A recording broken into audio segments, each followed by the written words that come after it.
Le silence. C'était un moteur puissant et qui ronronnait doucement. Il gravissait les pentes sans à-coups et les reprises étaient bonnes. La route montait de la vallée par des lacets très raides parmi les orangers et les grands noyers. De chaque côté de la route, les champs d'orangers s'étendaient sur plus de 40 milles, jusqu'au pied des montagnes. Sur le plateau, la route redevenait droite, traversait une ou deux petites villes, puis d'immenses champs de luzerne d'un vert étincelant. Gravissant de nouveau d'autres collines par de nombreux lacets, la route finissait par atteindre le désert.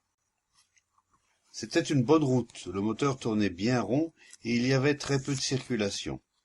On sentait intensément la campagne, les rares autos que l'on croisait, les poteaux indicateurs, le beau ciel bleu et le fait d'être assis dans la voiture. Mais l'esprit était immobile. Ce n'était pas la tranquillité de la fatigue ou de la détente, mais une immobilité qui était très éveillée. Cette tranquillité était sans cause et sans origine. Il n'y avait pas d'observateur de cette tranquillité. Le sujet était totalement absent. Malgré la conversation à bâton rompu, il n'y avait pas une ride dans ce silence. Le vent sifflait le long de la voiture, mais le bruit du vent, le ronronnement du moteur et les paroles échangées ne faisaient qu'un avec cette paix et se fondaient au silence. L'esprit n'avait aucun souvenir d'un calme de cette sorte, et ce qu'il éprouvait ne ressemblait à aucun des silences qu'il avait pu connaître. Il ne disait pas « c'est la tranquillité ». Cela ne pouvait pas se traduire par des mots, qui ne sont que la reconnaissance et l'affirmation d'une expérience similaire. Comme il n'y avait pas de mots, la pensée était absente. Il n'y avait pas de souvenir, et par conséquent la pensée n'était pas capable de s'approprier le silence ou d'y penser. Car le mot tranquillité n'est pas la tranquillité. La pensée ne peut pas agir là où il n'y a pas de mots, et ainsi l'esprit ne peut pas accumuler des expériences dans un but de jouissance future. Aucun processus d'acquisition n'était en œuvre, et il n'y avait ni approximation ni assimilation. Le mouvement de l'esprit était totalement absent. La voiture s'arrêta devant la maison. Le chien aboyait, on déchargeait les bagages. Mais toute cette agitation ne troublait en rien cet extraordinaire silence. Le trouble n'existait pas, et la tranquillité demeurait. Le vent soufflait dans les pins, les ombres étaient longues, et un chat sauvage se glissa dans les buissons.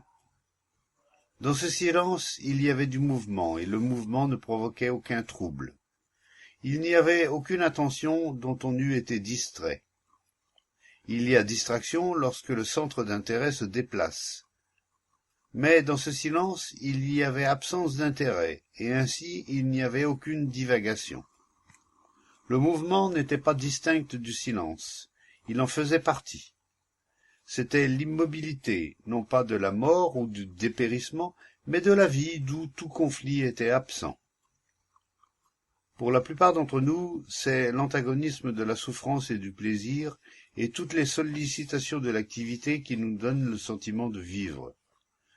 Si ces sollicitations nous faisaient défaut, nous nous sentirions perdus et nous ne tarderions pas à nous effriter et à tomber en poussière. Mais cette immobilité et le mouvement de cette immobilité étaient une création qui se renouvelait sans cesse. C'était un mouvement qui n'avait pas de commencement et qui n'avait donc pas de fin. Et ce n'était pas une continuité. Le mouvement implique le temps, mais là il n'y avait pas de temps. Le temps est le plus et le moins, le proche et le lointain, hier et demain. Mais dans cette immobilité, toute comparaison cessait. Ce n'était pas un silence qui finissait par recommencer. Il n'y avait pas de répétition. Toutes les ruses et tous les artifices de l'esprit étaient totalement absents. Si ce silence était une illusion, l'esprit aurait quelque rapport avec lui. Il le repousserait ou bien s'y attacherait, l'analyserait ou bien, avec une secrète satisfaction, s'identifierait à lui. Mais comme il n'entretient aucun rapport avec ce silence, l'esprit ne peut pas plus l'accepter que le renier. L'esprit ne peut opérer qu'avec ses propres projections, avec des choses qui sont de lui. Mais il n'a aucun rapport avec les choses qui ne viennent pas de lui. Ce silence n'est pas de l'esprit, aussi l'esprit ne peut-il pas le cultiver ni s'identifier à lui. Le contenu de ce silence ne peut pas être mesuré par des mots.